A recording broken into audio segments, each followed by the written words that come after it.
welcome to Dinis Guarda YouTube podcast series powered by businessabc.net and citiesabc.com. Once again, we continue profiling global personalities and organizations and businesses that are pushing the boundaries of technology and business, and as well that they're pushing a better narrative around how we can actually solve the biggest problems that humanity is facing, that all of us individuals are facing. And of course, in the time of AI, in the time of disruptive technologies, there's a lot of concerns. Even me, sometimes I have days I'm more excited, days I'm less excited when it comes to everything happening around us, even things I'm doing in tech. But what I try to bring is people that actually are looking at solutions, and especially solutions that can solve problems, and of course, problems that we all can actually identify or have some kind of sense of utility. And in this series, of course, we always can bring global personalities, less global, but the focus is people that are really building things. Not just talking, of course, we have academics and thought leaders, but people that are building things. And that's the case of my special guest for today. So I welcome to the series Pradeep Goel. So Pradeep is the Chief Executive Officer of Solve.Care, a global healthcare company that redefines care coordination and improves access to care, empower customers and consumers with information, and reduces benefit administration costs, and helps reduce fraud and waste in healthcare around the world. Pradeep is a thought leader in the areas of course, healthcare and technology, and has over 25 years of healthcare experience developing groundbreaking software for the insurance company and co-founding 4 healthcare IT businesses, where he has served in a number of management roles, including CEO, COO, CIO, and CTO. With a very strong experience in technology and in business, Pradeep has previously worked and created companies such as the healthcare software firm EngagePoint, where he was deeply involved in implementing the Affordable Care Act, which, especially for the US audience, is particularly important across multiple states in the US. He also serves as Chief Innovation Officer and Chief Information Officer at Norwegian Blue Cross Blue Shield of North Dakota, and he created as well Dakota Imaging in 1990, where he served as Senior Vice President and Chief Operating Officer before the company was subsequently acquired by WebMD. Pradeep has been named one of the 100 most promising entrepreneurs worldwide by Goldman Sachs. He holds a BE in System Engineering from the University of Punjab in India. And of course, in terms of the work of Pradeep, something that we will highlight today is his instrumental work in the areas of Medicaid eligibility and enrollment in the US, especially the areas of Children's Health Insurance Program Administration and Medicare claims, SNAP, TAMF administration and payments, Child Welfare Program Administration, among others. And he has been actively collaborating and involved in a lot of multiple healthcare initiatives of both the Bush and Obama administrations, and contributing to the design and implementation of various public program solutions under the Health Saving Act and the Affordable Care Act. Before establishing Solve.Care, Pradeep founded some companies that were consistently securing top positions in Deloitte Technology Fast 500 and EEC 500 and 5000 fast-growing companies list. He was also recognized as one of the top 100 most promising entrepreneurs. So, fantastic achievements, and welcome to our series, Pradeep.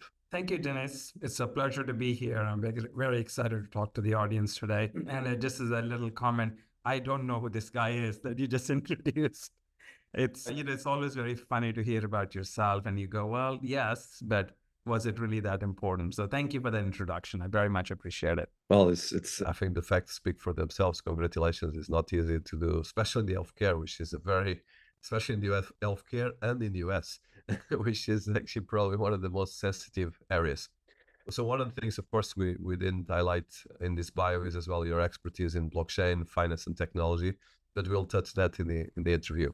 So let's start by a bit of your background. So from India to the world, and as well, of course, you are very based in the US and very strong career there, but a bit what made your background, your education, I don't know if you want to talk about parents or about some kind of episode. I always like to talk what made who you are. Sometimes it's a father or a mother or both, or sometimes it's a teacher, but some kind of background about you for people to know first. Sure. Again, thank you for having me here. So, like everyone, we all start at the ground floor, and I did as well. But I was very fortunate very early on in my career when I was an aspiring technical IT young man, and I was mentored by giants. So, I think any heights I've achieved in my life has always been the shoulders of other giants that I was very lucky to have mentor me, teach me. And those people who shaped me and helped me achieve anything that I did achieve were all really deeply involved in healthcare. So very early on in my career, after coming from India to US, going to university, wanting to start my own company, my first client was in healthcare, and all my subsequent clients were in healthcare. And many of these people became friends, mentors, and really shaped me both in terms of human and professional growth. But personally, I grew up in India first. I went to university there, got my bachelor's degree in systems engineering, came to the US to pursue my master's. While I was doing my advanced courses in the US, I decided that I had more time on my hands than I liked. So I started a company in collaboration with my elder brother, who was also a student. And we launched a workflow management software company out of our modest accommodations we had as students. And that was adopted very early on by a regional dentist organization. From there, it grew into a local insurance. And then from then, it was adopted by one of the big Blue Crosses, and the rest, as I say, is history. And my favorite story, if you will, is that Meridian Mutual Insurance Company, when I first arrived there, they put me in the basement to learn how mail is opened, and how mail is processed. And many years later, I was their CIO and sitting in their boardrooms. It was truly a basement to boardroom journey. But again, I do not take credit for that on my own. The people at Meridian were instrumental in shaping me, mentoring me, teaching me. And without their guidance, I probably wouldn't have done half the things I've done. So again, if any heights I've achieved, they are on the shoulders of giants who gave me the opportunity to learn from them. And many of them I consider personal friends to this day. Many of them I have worked with, both inside Blue Cross and outside. And yes, it has been an incredible journey of learning to this day. So that's my story. I have two kids. My son is almost 10, my daughter is almost 17. And their experiences have also shaped me as a human being. I care about them deeply. My son was born with some healthcare challenges, some growth challenges in terms of whether he would really be able to function as a full, effective citizen in the world. And we spent a lot of time and energy making sure that he has the best shot at life, which means I interacted with healthcare, not just as an official, as an executive, but as a parent trying to manage care for his kids. And that was a humbling experience, because no matter how powerful you are in healthcare, when your family is sick, you are about as small as you can possibly feel. And also encountered issues that families encounter in trying to coordinate care. And it struck me, and I know we are into business here, but it struck me that with all my connections and experience and inside knowledge, if I'm struggling to deliver timely care to my son, then what does a parent without those resources do? And that was an aha moment where I realized that something needs to change, and something needs to change fundamentally. But more on that later. But it's been a great journey. And again, I think everything I have done, I attribute to people who were there to shape and guide me. So fantastic and very inspiring. So let me ask you one question. So I think everyone in life achieves something because of the capacity of emotional intelligence to have other people that coach you or help you or support you. It might be, of course, a relative, it might be a co-worker, or even any personality. But what would be the thing, and I always like to go to the details. There's the theory and the practice, but that always the details. So these people that help you, how did they help you? I think I would like to start with that, because I think sometimes when people, and I think so far right now, of course, as we go into a new stage of work and the future of work or present of work, where technology replaces most of the conventional jobs, the relationships are more important than ever, and people still forget that. And I think it's one thing that is not enough educated in schools, the importance of relationships, the importance of even speaking with people, listening to people. So what was this, you mentioned the importance of these people that help you. So one or two things you want to share with us, because I think this is very important, especially for the young people listening to us, but even people that are struggling, like you said, or actually they can sometimes open new ideas how to look at these things. Yeah, that's a great question, and I need a minute to think. But there are so many people who come to mind, but I will pick on a few who really shaped me, not just once, but over the years. So when I was, basically a young man with no historical knowledge of healthcare and no real expertise, but a lot of great ideas, and I was working at Blue Cross, as I said, in the basement, opening mail or helping monitoring how the mail is being opened, looking for ways to automate that. The senior vice president of that organization, which is a large organization, took the time to teach me what I didn't know and recognize that I didn't know the business, but I had some abilities as a technologist to solve problems. And his mentorship, and his name is Jay. You obviously, that doesn't mean anything to you, but I think of Jay every single day of my life, at least once. And I always ask the question, what would Jay do in a situation that I am in currently as an executive? But he took me under his wing and taught me things that I needed to know not just as a techie. I was pretty good techie right from the beginning because I was keen to learn and I could study books and write code and design systems.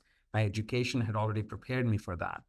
But I didn't know business. I didn't know how to interact with people. I didn't know how to prioritize their concerns. I didn't know how to understand that tech isn't going to be adopted just because it's good tech. You have to make it work for the people who are going to be impacted by it. And good tech can scare people, right? Because it impacts their livelihood or they're afraid they'll lose their job.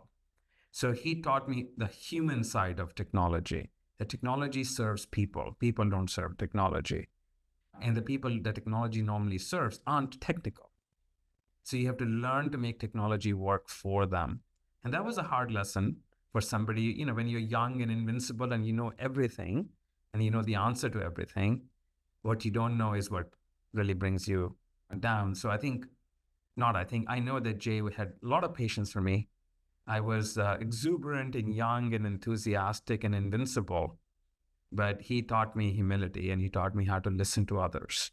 And there's a lesson that I'm still learning every single day. There were many others. Mike Hammerlick, the CEO, he was kind and compassionate, but tough. You could not walk into his office without all the answers figured out. You couldn't go to Mike's office without knowing that he's going to ask you tough questions, and they're not meant to intimidate you, but he needs to know things that before he's going to sign off, things like ROI and risk. And, while Jay brought a lot of compassion, Mike brought discipline. And there is Troy, who became a friend, the senior IT executive who, taught me, while he respected and gave me freedom, he taught me a lot of things about government and regulation and compliance. And there were many others. Craig Campbell, who took me to China with him, and I worked on the Chinese healthcare system. And he taught me how to build relationships in very unfamiliar settings where people don't think, talk, walk, and eat like you. And how do you work in an environment where those things are equally important as your technical expertise? And there were many others. I'm sure I do injustice to so many who helped. But these people have never left my mind, right? Some of them I haven't talked to in years, but it doesn't mean that they're far from my mind, because I always ask the question, what would these people do if they were in the room? What would they tell me? And of course, I have to learn on my own too, and I do. But those are mentors. And there were other mentors in government, right? I remember the CIO of a state in northern US. He is incredible. He, of course, had to report to the governor and had to deal with politics, but he gave me the freedom to do things that governments don't let techies do, innovators do. Government is very innovation averse. And Tom created the space for innovation to flourish and gave me the opportunity to innovate so that we could serve the citizens better. I'm very proud of that. And he became a friend. And to this day, I consider him a close friend. But what Tom did was provide me the umbrella under which I could operate without all the political pressures that he was fielding, he was handling. So we could actually get the job done. So, what I find is that while healthcare is very complex and like any regulated industry is very bound to the status quo, there are people there who are working very hard to make things better. And I wanted to be like those people and I learned from them. Am I as good as any of them? No.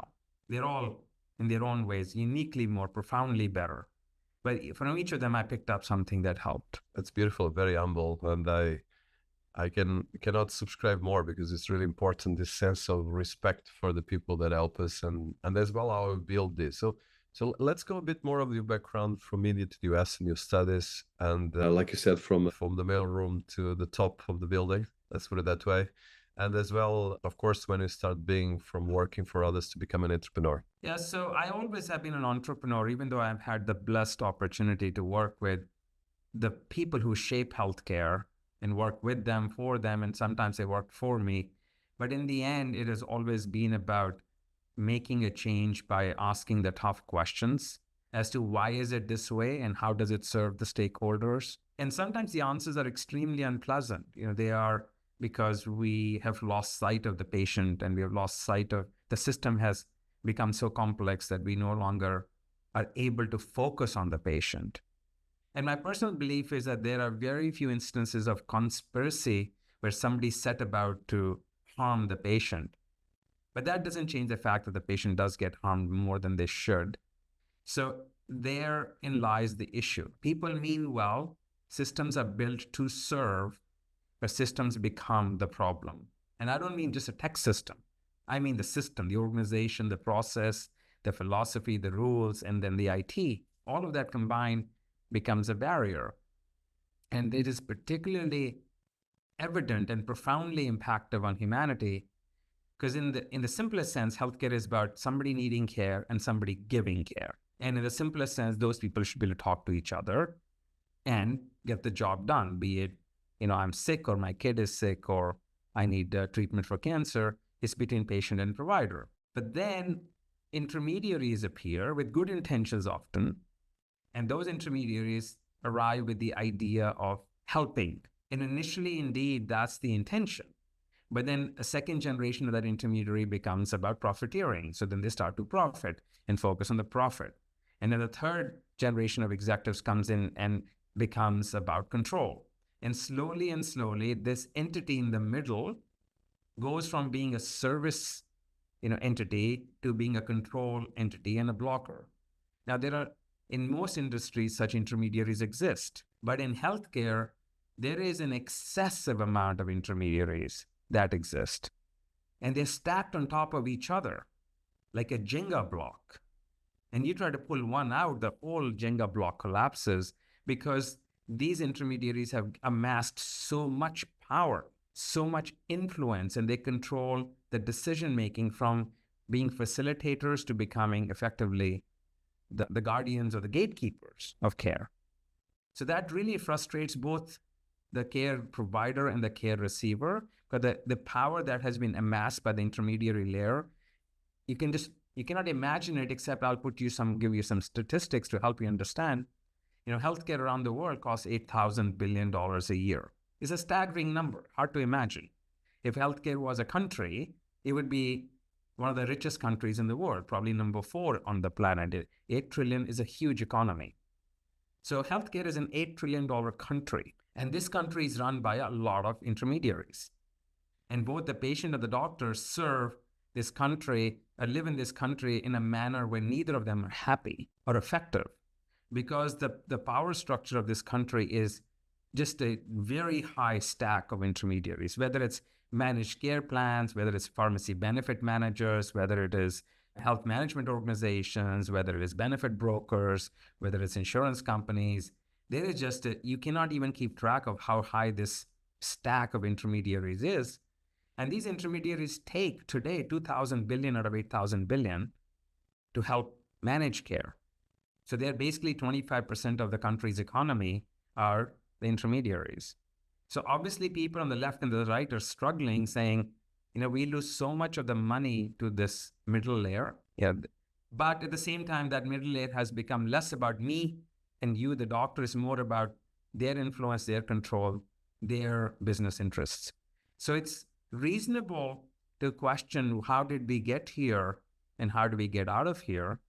Because no country can sustain if itself, no business model, no society can really sustain itself when the interests of the care provider and the caregiver are subsumed by the intermediaries who were supposed to help, but now are too busy being rich. And that's, I think, the fundamental issue that I saw in many different ways when I was working in the healthcare system, be it in insurance, be it in as part of the ACA implementation, be it part of the health savings account.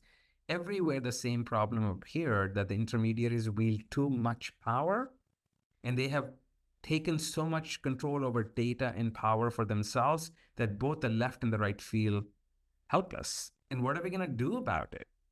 So I felt like I was spending all my time being in the middle and trying to fix the middle by building better IT, better solutions. But then I understood that the problem isn't building better IT solutions for the middle. The solution is to replace or eliminate this preponderance of middlemen that exist today. And there's just too many of them. And they have too much power and they cost too much money. And that is where I decided to leave the middle layer where I was living myself and go build Solve.Care, which is, in our view, a better, different model where we can enable A and C to talk without having to go through the B. And that's essentially was my epiphany when, after having spent 30 years in this space, basically working in that middle and realizing that I am adding value to the wrong model. The model that disintermediates the patient and the provider is not a model that's something that I would want to leave for my children to as their legacy. So we have to do something. And from that comes the idea of Solve.Care. So there's actually a lot of questions that opens your statement, but like you said, the healthcare industry is of over $8 trillion. And like you said, depends of country to country, because of course, the US market, of course, is probably the one that spends more in healthcare, but it has a lot of challenges. Europe is a bit more stable, but it has other challenges. Of course, if you go to Africa, Asia, there's not really, at least a conventional, stable healthcare system. You have multiple different systems. And your experience brought you to both experience related with insurance, healthcare, a lot of different relationships with governments and different things. So I would like to know, when you look at the industry, let's look at and of course, this is probably in one end picking your experience, and you mentioned multiple times your passion to solve the problems, and part of the software and the different solutions you've been talking is about that. So before I go to your company Solve.Care, and I think probably you can elaborate that in the next one, but the first question for me would be, let's go first. In the first question is, in this $8 trillion industry, well, I think the first question is, how do you create Solve.Care, okay, in this $8 trillion? Because I think let's start first with your solution. So, if you take what I said earlier and just take it to the logical step, what can we replace the intermediaries with so that both patient and provider, the healthcare provider and the healthcare recipient, can have more effective and direct communication? And we need to replace it with something that won't get corrupted with time. Because, as we know, the example of Google comes to mind, do no evil was their original motto, and they were trying to facilitate access to information. And it was a very noble pursuit, and it led to an incredible company being formed. But now people have a different view of Google, justified or not, in that they are the data aggregator of humanity, and they use this data to generate massive profits. And that my data, my movements, my presence, my searching habits, whatever, all that feeds into this incessant collection engine, which then monetizes it, right? Now, whether you like it or not, but that profit model is very successful, but it does come at a cost of privacy and cost of trust. In healthcare, it's a gigantic industry. When you put an intermediary in charge of your data, in charge of facilitating care, they're not just impacting your finances, they're impacting your survival. So it has a much deeper impact on us. So what can we replace this with? First, we cannot replace all the intermediaries, because remember, they started with a good intention. Most of these intermediaries came to serve a need, but that need became a vehicle for profit and then ultimately control.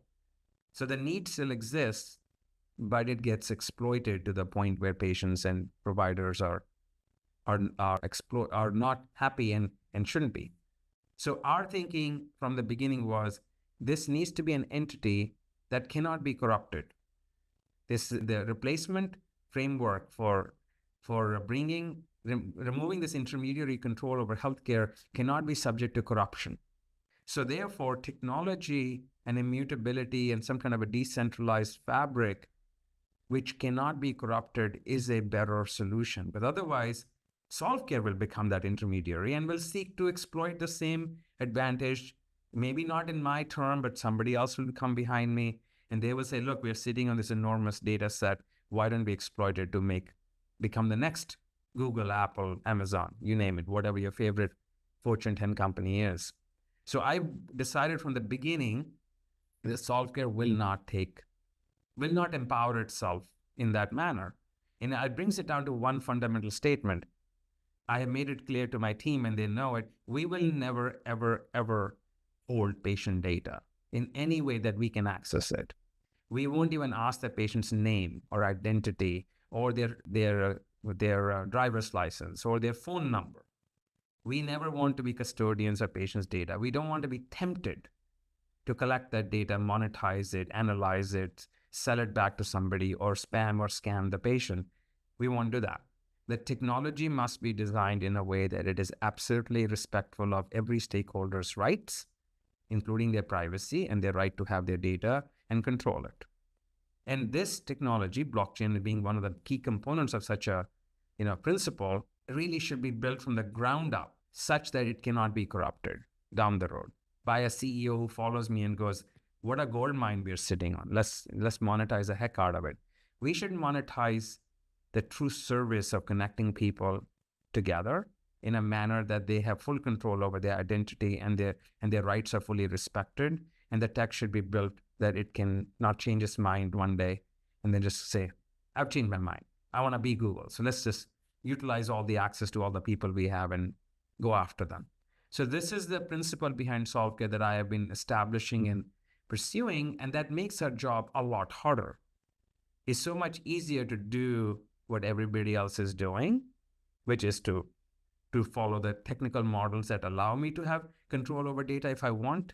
And since we have decided that that'll never happen, it has been a long road for us to go from that vision to reality, which we are now there. So Solve.Care's premise here is allow for equitable conversation, transaction, payment, billing, appointment, referral, record exchange to happen that healthcare needs to function, but to do so in a completely decentralized manner where nobody except the party A and the party B have rights to, and I or any of my team members or any future acquirer of Solve.Care won't be able to pivot to an improper use of that data. That's the core premise of Solve.Care, and that's the core premise of bringing equity to healthcare. So, well, first of all, congratulations, and that's a fantastic vision.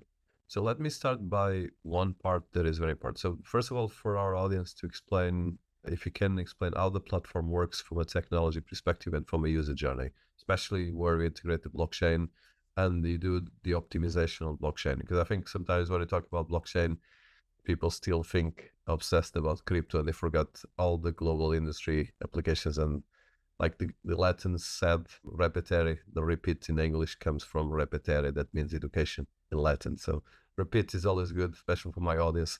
So if you could go a bit in terms of how you put all of these things working together. Absolutely. And you're absolutely right. The audience will, and I do at times too, conflate blockchain with crypto assets. But in reality, blockchain is, in a very simple sense, is a ledger you just keep writing to, but you can never delete.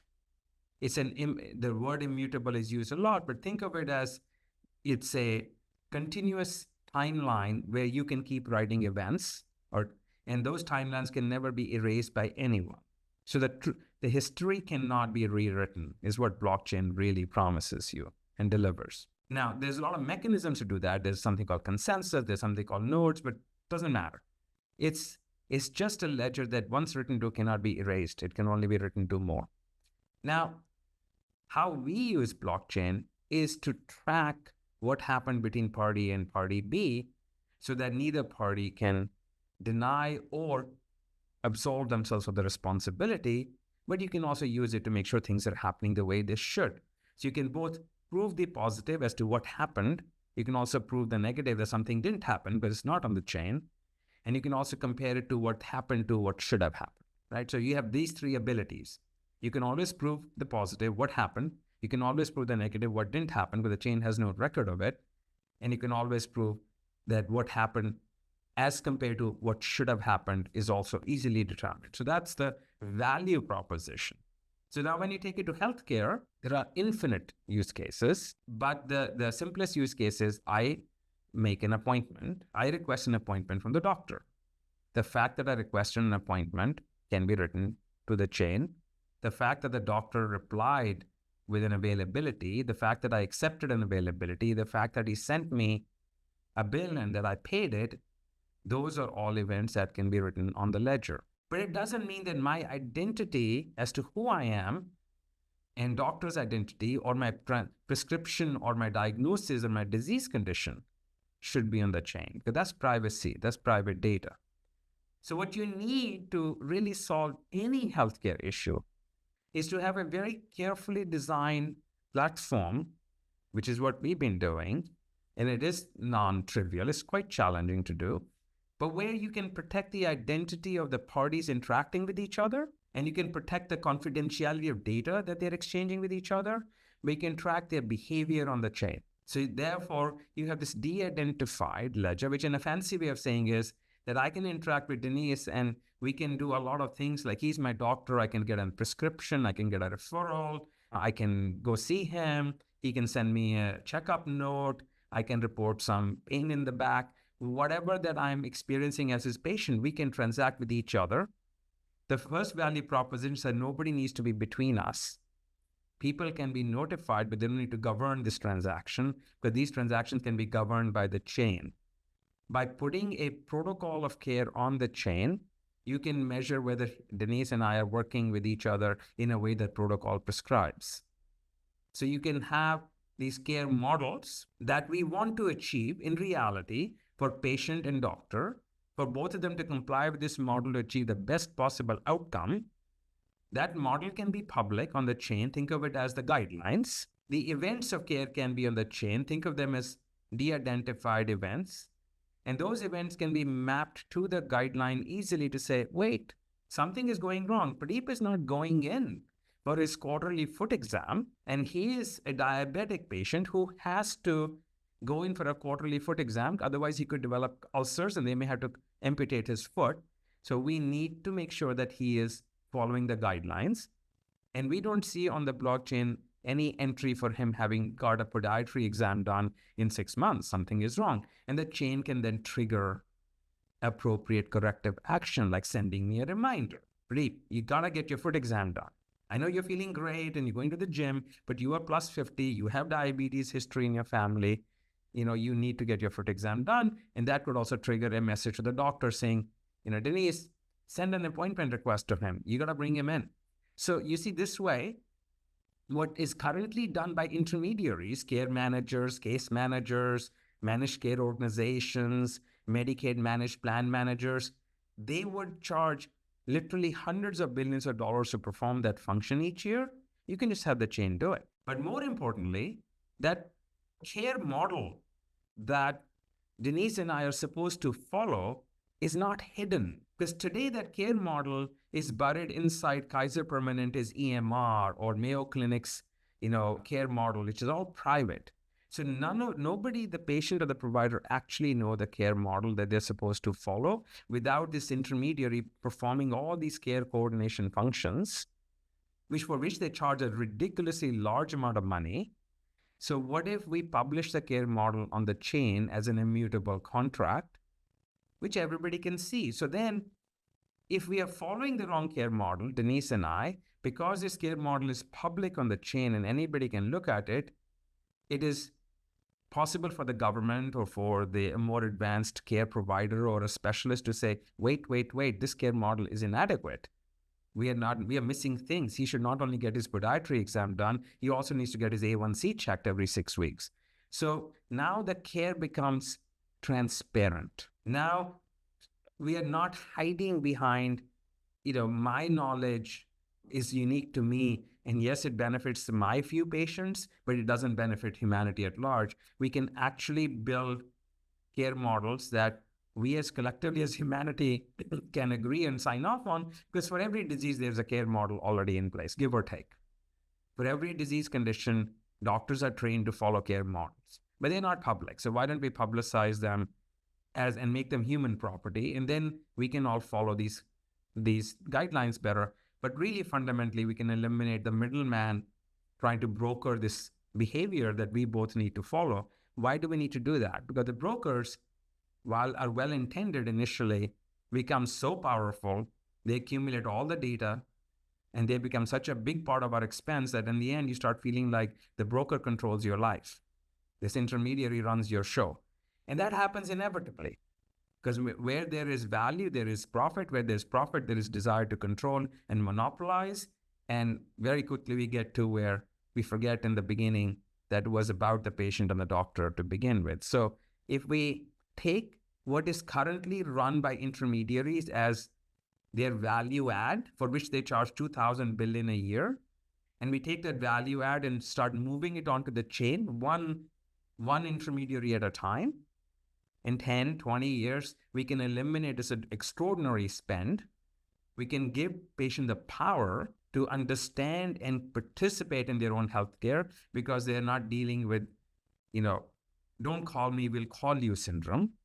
And the physician can deliver better care than to be managed by the intermediary. So right now we have a very unhappy lose-lose model. And this is the first true opportunity for independent, objective technology that cannot be corrupted to turn this into a win-win model by eliminating those intermediaries. So that's a lot to take and digest, and it's really very important, I think, to contextualize that, because of course, independent of how AI is going to change humanity, we still need our healthcare, our well-being, and everything else. And like you said, the challenge that we have is there's in one end all this innovation that you describe and that companies like yours are doing, but there's all the legacy systems, and there's all the fragmented, even financial, economical, and insurance models that are, of course, independent of how kind of a country is developed or not, is critical. So from your experience, and now you describe in detail Solve.Care, so what would be the first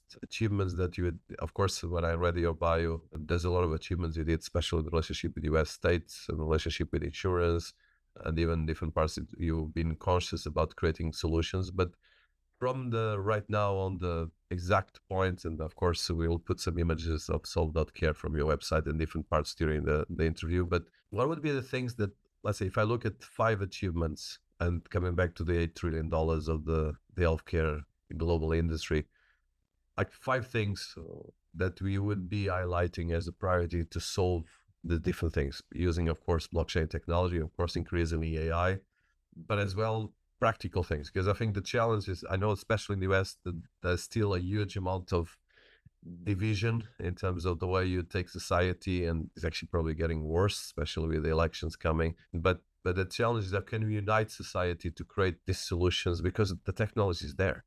And ultimately, during the 20th century, and this is a big question, but during the 20th century, we increased the life expectancy from 20 years old in the beginning of the 20th century, which was just 100 years ago.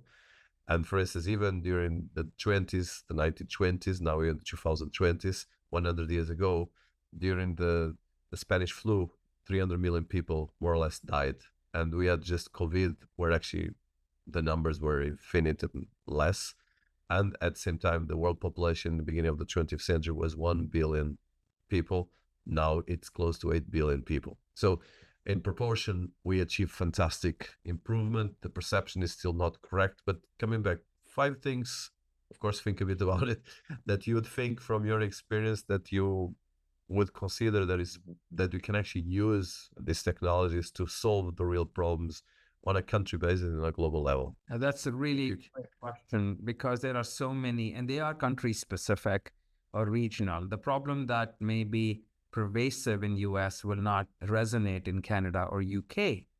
But that is not to say that they don't have their own set of intermediaries with their own set of problems, because the primary model, the underlying root cause of this issue of being intermediary heavy healthcare delivery is true everywhere.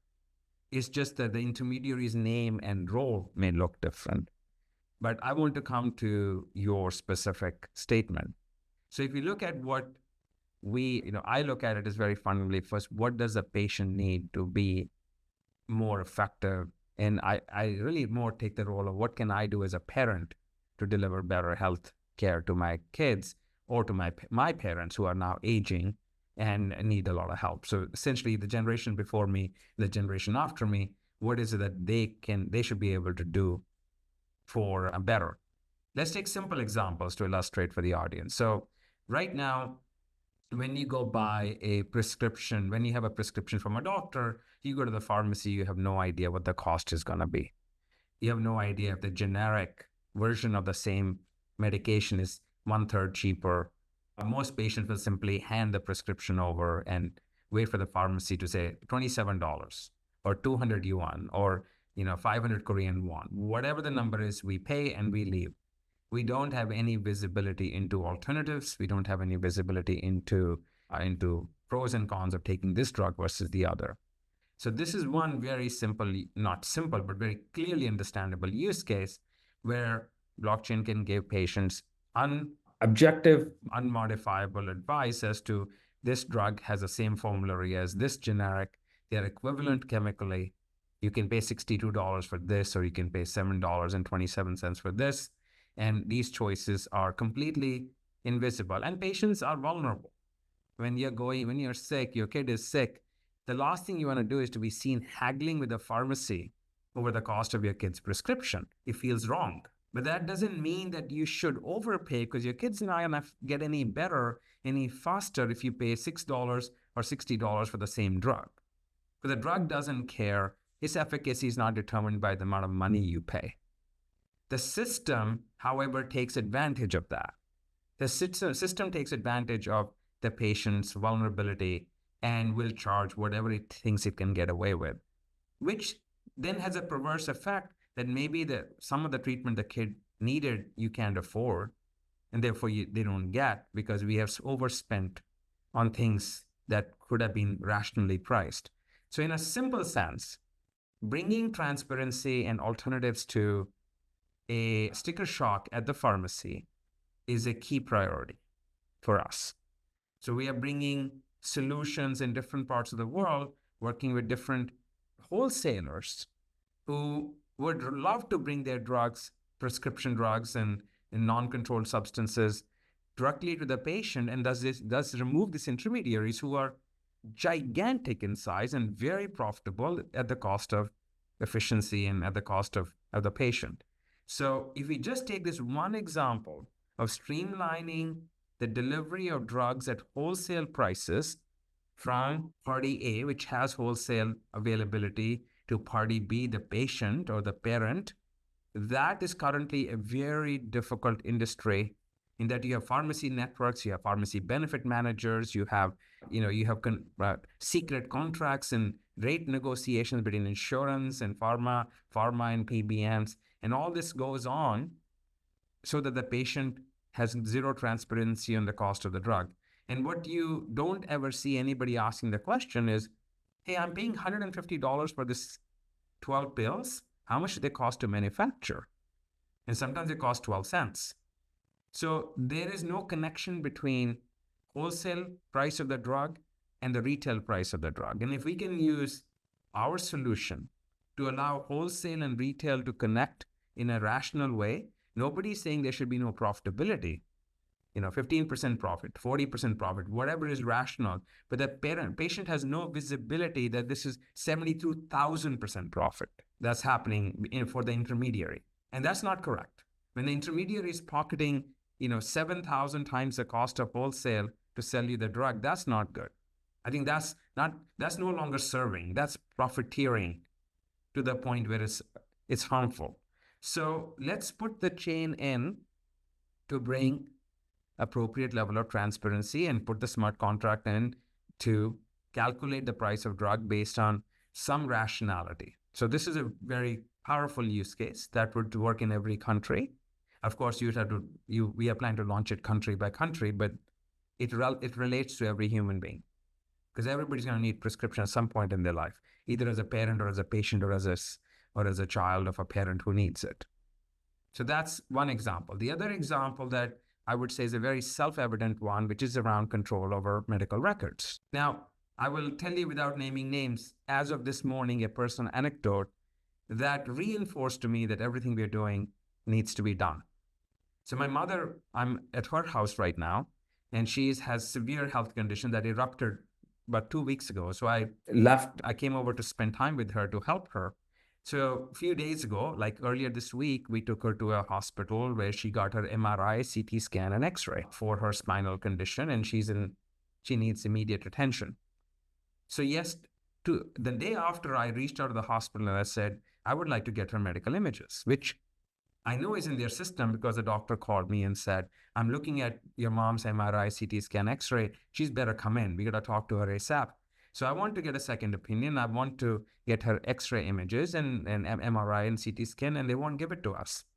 Everything is in the electronic medical record. This Epic system is so powerful, it's so cool, it's so tech heavy, and it's everywhere on every desktop in the hospital. So we went to this therapist yesterday in the same hospital. He pulled up her X-ray, her CT scan, her MRI, and started to show it to us. Look, here are all the problems. And I said, why can't I get access to it? And he said, well, I don't know. There's a process involved. So I called them today again. And they said, you have to drive down to a facility in Baltimore, south of Baltimore, and you have to bring a power of attorney from your mom, notarized, or she has to come, despite the fact that she's in extreme pain, and you have to stand in line, and within a 2 to 3 hour wait period, we'll give you these documents. And I said, why can't you just email me the link? The answer is that's against our processes, our procedures. What they're really saying is, we want to make it so difficult for you to get your data, your records, so you don't have the rational ability to get a second opinion. We want to inhibit your optionality so you don't leave our healthcare system. So when she does have her surgery, out of exhaustion and fatigue, you will come to our hospital and you won't go to another hospital because we won't give you the records easily. And you would have to have extraordinary level of persistence to get what is yours out of our system. That's not a tech problem. That's a corruption problem. But what if those records never went into the control of the hospital? Why are they even sitting on these records when they belong to my mother? How come the lab didn't send us a copy? How come they went to the hospital? These are fundamental questions that we need to address. So medical record ownership and custody should be in the hands of the patient. The patient should have the ability to demand and store and collect and manage these records, and they should have the optionality to share it with somebody. Because here is my intent with mom. Every treatment option this hospital has offered us is very, very concerning. It could disable her for life. It's going to be extremely painful recovery. So I want to see if there is a better treatment option available in a different hospital in the United States, or maybe in Germany, or maybe in Korea. I want to know her choices.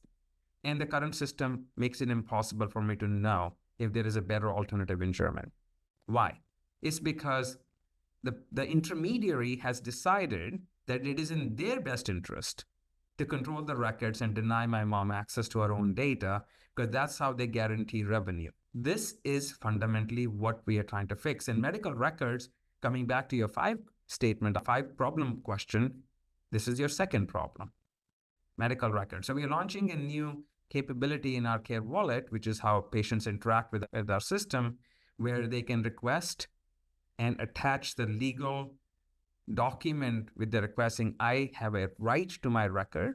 You cannot deny this to me. And here is the mechanism and the address where you must send it. And yes, the records are, gonna be in my custody from moving forward. And there are lots of nuances to that. We've just signed a partnership with a company in Korea that's gathering medical records from various hospitals with the same intention. So we'll incorporate that data into the wallet, and we will incorporate the Blue button, which is a government API in the US, to pull all the Medicare data. The point is, this problem has not arisen by accident. This problem has been carefully crafted by the intermediaries to make it difficult for my mother to have optionality. And this is what we must fix, not just the US, around the world. So that's a second example. Prescription, lack of transparency in drug prices, lack of access to your medical data, to jump out. There are many others. We can talk about referrals. If I want to go see a specialist, who is the party that's making the referral? Why are they denying this referral ability? Doesn't the care protocol give me the right to seek a physician, a specialty care opinion? Who makes that decision? Should it really be dependent upon a physician's judgment, or should we have a protocol on the chain that tells me my right is to go see a specialist? So we have to look at there are hundreds, if not thousands, of scenarios in healthcare, depending upon the geography you live in and the healthcare system you're in, where you encounter this intermediary controlled decision making. Every one of them is a target for Solve.Care platform. To replace that opaque, centrally controlled decision making with a transparent protocol that lives on the chain and auto executes to give everybody a fair, equitable participation and restores their rights. Thank you so much. That's a fantastic summary and very sharp.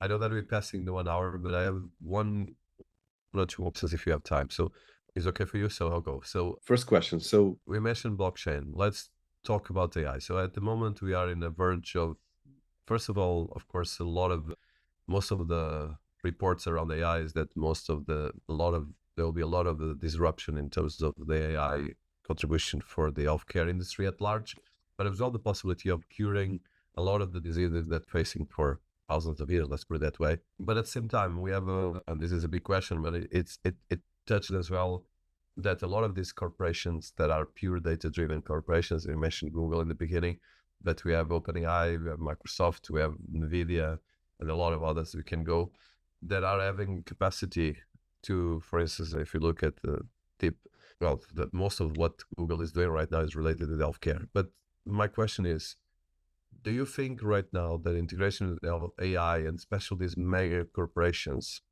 can actually create a global somehow solution? Because in the end of the day, with a small IoT device, very well applied to your data with your iPhone or Samsung or whatever device you use, you can actually start understanding and scan your body and start to understand a lot of things with your health.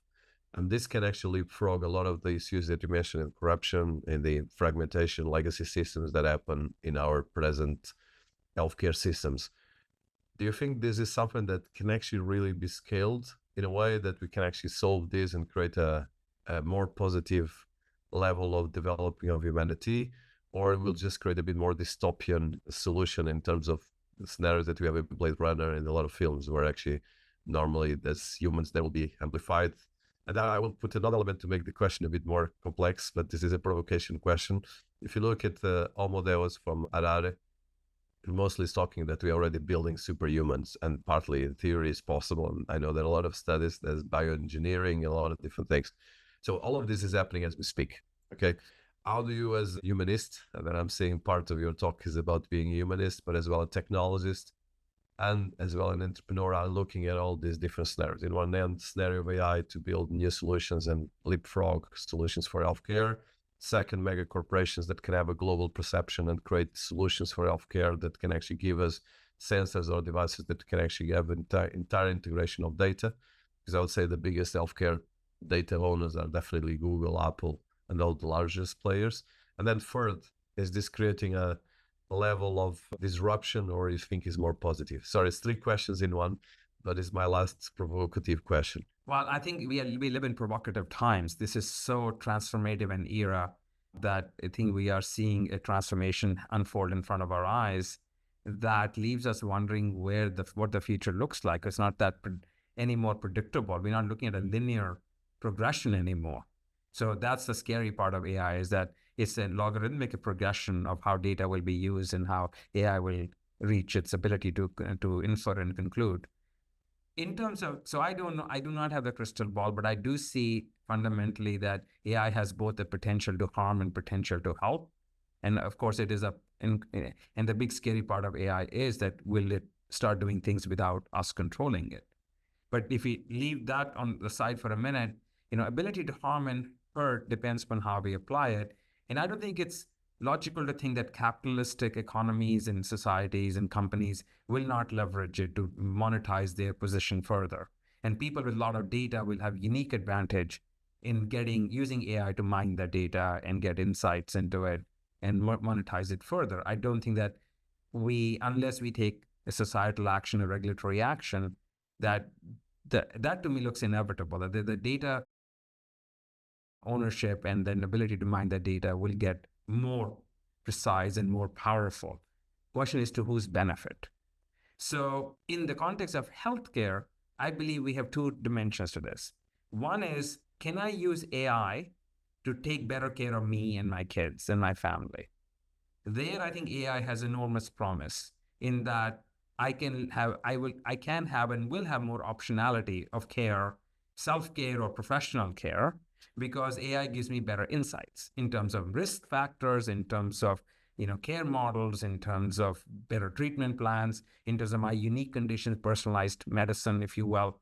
AI can definitely turbocharge personalized medicine, which is a good thing because now I'm not taking drugs in the hope of getting better. They're more pinpointed to my care, my physical and genetic profile. So that's a good thing. On the reverse side, you have highly aggregated data pools, whether it's in government or in insurance companies or EMRs in large hospital systems, that gives them significant power. They get through AI, but they can choose to improve healthcare or they can choose to exploit healthcare. Which brings me back to my original vision that even well-meaning organizations, when they get access to so much power, get corrupted. Power corrupts, absolute power corrupts absolutely. And the more we leave that data in their hands, the more intermediaries are there, and the more powerful the intermediaries are, the more corruption we're going to see. So in my mind, AI brings home the point to me, which I have been on which I based my personal views and staked my rest of my career on, is that intermediaries, well-meaning or not, are unduly authorized and unduly empowered. And as technology advances, their power grows and the stakeholders become diminished. It's like oxygen is flowing from both sides into this middle bubble, and that balloon keeps getting bigger and the side balloon's getting deflated, but the people are. So I do think that it brings urgency, a great urgency, to restore patient rights, physician rights, and control over data so that the beneficiary of AI aren't solely the intermediaries. And I think we need to, and we will, do our best. And I think society will, through our work and other people's work, start to implement controls as to who actually owns and controls his data. That to me is fundamental. AI will raise the stakes so much that we can no longer ignore this problem. So that's one statement, that yes, we have gotten a bigger hammer, we got a sharper knife, and it cuts both ways. And let's make sure it cuts to the benefit of the patient and the provider, and not to the ones who aggregate, accrue power and data and monetize it to the point where we're all wondering, how did we get here? So the long and short of it is, I think AI amplifies the risks of power imbalance. It has great potential to improve care. But if the power data resides with a few, then yes, we got a very serious issue coming our way. On the flip side, there is an opportunity to build a collective mechanism to improve research, right? If AI can accelerate cure for cancer, can find more, invisible patterns that we haven't all noticed yet, which identify root causes of cure, because that's what all research is ultimately about, identifying the patterns we all missed to identify the root cause. So in that sense, I think using AI to advance treatment is good for humanity and should be done. And we need to pool data to do that. But then the beneficiary cannot be a company. The beneficiary cannot be Google or Kaiser or Mayo or any Apollo Hospital or Blue Cross Blue Shield. The beneficiary must be then humanity. And for that, we need to implement these more decentralized framework where data is pooled but de-identified, and the beneficiary is also everybody, not just one central authority. So in my mind, in a nutshell, what I would say, Dinis, is AI presents unique opportunities, unique threats, and the threat of AI becoming smarter than us and starting to act to our disadvantage is clearly needs to be managed through regulation and through governance, because self-governance never works. We know all that. We know that. That's a historical, historical fact for humanity as long as we've lived as human beings, that we cannot expect that me as a benevolent intermediary will always be benevolent, that I will always look out for the population or for the people. It will change at some point, whether we like it or not. Exploitation will set in. So we do have to have governed AI where the AI is not centralized and empowered in the hands of few who monetize it, but rather governed for the benefit of humanity. That's above my pay grade, but I firmly believe if we don't learn to govern AI, we're going to harm ourselves. But within healthcare, I think it's as much about data and disintermediation of patient and doctor that we need to address. Otherwise, AI becomes a tool that further makes you and I feel helpless. And what is today a $2 trillion intermediation will become a $6 trillion intermediation, and we'll have nothing left to actually manage healthcare. They'll eat up the whole pot and leave everybody else starving. That will happen while they're all going to be claiming we are here to help you, but they'll get too big to the point where we no longer matter. And that'll cause a collapse of the whole healthcare society as a model. So I do believe that what we are trying to do in terms of restoring the role and the rights of patients and doctors in a manner where the technology empowers them and cannot be corrupted has to go hand in hand with where AI is headed. Well, that's a fantastic answer, and I could not actually subscribe more, but I think you put it brilliantly. So I think it's a great way as well to wrap up this fantastic interview. I think probably I will ask you for a take two more about AI and the future of humanity, which is something that I'm very focused myself in terms of my work and research. But well, thank you so much for your time. I think we'll put all the information about your company, the excellent work. I think for people listening to us, please listen to what Pradeep said. I think special what you said about the sense of conscious and as well avoiding this kind of meltdown, because it can happen and it can happen faster than we can actually predict, because I think we are underestimating the power of disruption coming from AI, and especially the other day, even us, we are already creating human AIs. But so if we can do this, imagine all the others. So from a small startup to a big corporation. So the possibilities right now is that humanity has much more to say than we think. So I think it's been an honor. Pradeep, congratulations for the fantastic work and as well for your humanist side, which I think we need more than ever. And I wish all the success to Solve.Care and to all your ventures and initiatives. Thank you very much. It's been an honor to be here, and all the work that you're doing and all the speeches and books that you're writing. It is truly the right time for us to consider those questions that you're raising. So I consider it a privilege to be here on this show. Thank you very much for having me. The honor is mine. Thank you so much.